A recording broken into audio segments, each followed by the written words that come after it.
नमस्कार, आप देख रहे हैं अब तक टीवी चैनल। हमारे संवाददाता संतराज यादव ने जनपद गोरखपुर से जानकारी देते हुए बताया, 27 अक्टूबर 2024 दिन रविवार को विश्व आयुर्वेद परिषद गोरखपुर महानगर शाखा के तत्वाधान में नवम राष्ट्रीय आयुर्वेद दिवस एवं भगवान धन्वंतरि का पूजन आयुष मेडिकेयर खोखर टोला गोरखपुर पर मनाया गया।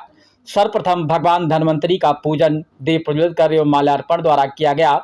इस अवसर पर भगवान धन्वंतरि के उद्योग एवं आयुर्वेद में योगदान के बारे में चर्चा की गई। साथ ही संधि रोग विमर्श एवं प्रोस्टेट ग्रंथि वृद्धि विषय पर संगोष्ठी का भी आयोजन किया गया। इस विषय पर बोलते हुए विश्व आयुर्वेद परिषद उत्तर प्रदेश के चिकित्सा प्रकोष्ठ के प्रभारी डॉक्टर प्रकाश चंद्र त्रिपाठी ने आम बात के आयुर्वेद निदान एवं चिकित्सा के बारे में जानकारी दी। डॉक्टर अनिल प्रताप मल्ल ने संदिग्ध रोग एवं बात रोग के प्रकोप के बारे में विस्तार से चर्चा किया। प्रोफेसर कमलेश पांडे ने बताया कि किन किन गलत आदतों की वजह से संधियों में विभिन्न प्रकार के रोग पैदा होते हैं और उनकी चिकित्सा किस प्रकार से की जाती है। डॉक्टर पांडे ने पौरुष ग्रंथि सोंध पर भी अपने विचार व्यक्त किए। इस कार्यक्रम का संचालन कर रहे अध्यक्ष डॉक्टर बी के गौड़ ने बताया कि भगवान धन्वंतरि ने समाज को स्वस्थ करने की विद्या बताई और आयुर्वेद के चिकित्सक आज भी उसी विद्या का प्रयोग ला रहे हैं। विश्व आयुर्वेद परिषद उत्तर प्रदेश के उपाध्यक्ष डॉक्टर ज्वाला प्रसाद मिश्रा ने गोरखपुर की नई कार्यकारिणी को बधाई दिया और इस तरह के कार्यक्रम भविष्य में किए जाएं, इस पर सुझाव दिए। डॉक्टर मिश्रा ने बताया कि परिषद द्वारा जयपुर में नवंबर में 3 दिवसीय कार्यक्रम का आयोजन किया जा रहा है, जिसमें लगभग 2000 लोगों ने रजिस्ट्रेशन कराया है। अंत में सचिव डॉक्टर शिवजी शर्मा सभी सदस्यों को धन्यवाद ज्ञापन दिया। समस्त चिकित्सा अधिकारियों एवं फार्मा कंपनियों के आए सदस्यों ने अपना अपना परिचय दिया। कार्यक्रम में मुख्य रूप से चिकित्सा अधिकारी औषधि उत्पादनों के प्रतिनिधि के साथ साथ योग प्रशिक्षक अभिषेक कुमार मिश्रा भी उपस्थित रहे। में ज़्यादा पाया जाता है और वेस्टर्न पैटर्न में हिप जॉइंट की ऑस्टियोआर्थराइटिस ज़्यादा पाई जाती है। यदि आमवात की बात करेंगे तो आमवात स्मॉल जॉइंट्स में त्रिक संधि प्रवेश को कहा गया है, जो जहाँ 2 या 2 से अधिक संधियों का वो है, और स्मॉल जॉइंट, तो आमवात स्मॉल जॉइंट की प्रॉब्लम है। वात रक्त फर्स्ट मेटाकार्पोफैलेंजियल और फर्स्ट मेटाटार्सोफैलेंजियल ये साइड माना जाता है, लेकिन इसके अलावा यंग एज में नी पे भी पाया जाता है। नी पे पोस्ट्रुक्सिल्स वन और स्पेसिफिक साइड सिर्फ और सिर्फ नी जॉइंट है। नी जॉइंट के साथ यदि पोस्ट्रुकवर्क है, यानी कि सीआर के सिर की तरह उसकी सूजन है, तो हम वहाँ उसको पोस्ट्रुक्सिल्स कर सकते हैं। अदरवाइज और डिफरेंशियल फीचर जो ऑस्टियोआर्थराइटिस या आमवात के होते हैं, उन पैरामीटर से फिर कोरिलेट करना पड़ेगा। तो साइड हो गया, एज हो गया।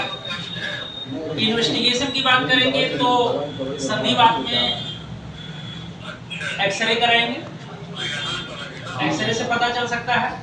आमवात में एक्सरे में जॉइंट तो इन्फ्लेम्ड मिलेगा, लेकिन इसके अलावा जो कुछ ब्लड टेस्ट की बात है, आरए है, सीआरपी है, ईएसआर है, आजकल और कुछ एंटी-एएनए, एंटी-डीएनए दुनिया भर के आ रहे हैं, या कुछ और चीजें आती हैं जैसे HLA-B27, क्योंकि आयुर्वेद में तो सिर्फ आमवात ही है, लेकिन मॉडर्न में उसको बहुत सारे फैक्टर्स में डिफरेंशिएट कर लिया गया है।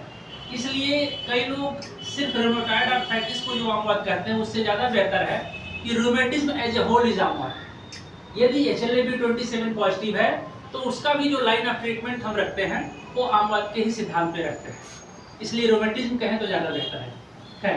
तो ब्लड टेस्ट में हम आमवात के लिए RA, एसओ टाइटर, सीआरपी, ईएसआर कितना लगभग पर्याप्त है। यदि वात रक्त की बात करेंगे तो वात रक्त में यूरिक एसिड बढ़ा रहता है, पोस्ट्रुक्सिल्स में भी यूरिक एसिड बढ़ा रहता है। पोस्ट्रुक्सिल्स और वात रक्त से डिफरेंशिएट करना होगा तो सिर्फ साइड का डिफरेंशिएशन है कि नी जॉइंट एक ज़्यादा स्वेलिंग है तो हम उसको पोस्ट्रुक्सिल्स में रखेंगे। अदरवाइज यदि यूरिक एसिड बढ़ा है, नी जॉइंट स्वेलिंग है या ऐसा कुछ है, तो हम उसको वात रक्त में रखेंगे। इन्वेस्टिगेशन साइड एक पेन में वृश्चिक दंशवत वेदना अब और मूसिक दंशवत वेदना वाटर, ये स्पेसिफिक है। बाकी संधिवात में जैसे सामान्य कहा गया आसने कामने कष्टता, यानी कि पेशेंट यदि अपना ज्वाइंट थोड़ा सा भी कर रहा है तो एक कटकट की आवाज जो हो रही है, हाँ, ये सब चीजें जो है संधिवात में हो सकती है। तो इनसे जो है, अच्छा एज फैक्टर तो हो गया, हम इन चीजों से थोड़ा सा हमें डायग्नोसिस बनाने में आसानी होगी।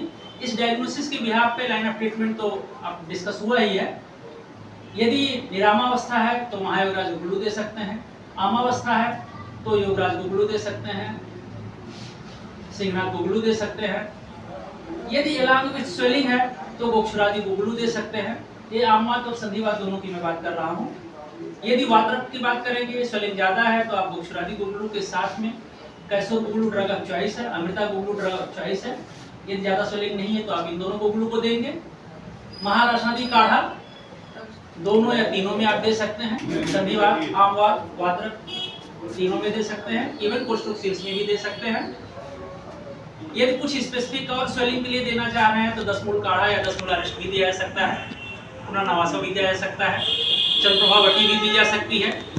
जैसे विवास ने बताया कि 6 जन्य और रोगजन्य, तो 6 जन्य के केस में चूंकि चंद्रप्रभा वटी सब धातु पोषक है इसलिए वहाँ पे वो भी दिया जा सकता है।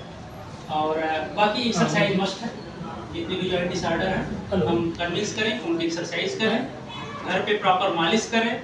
मालिश के लिए खासतौर से आमवात और संधिवात में, आमवात में स्पेशली महाविष्णु तेल, संधिवात में कोई भी तेल यूज किया जा सकता है।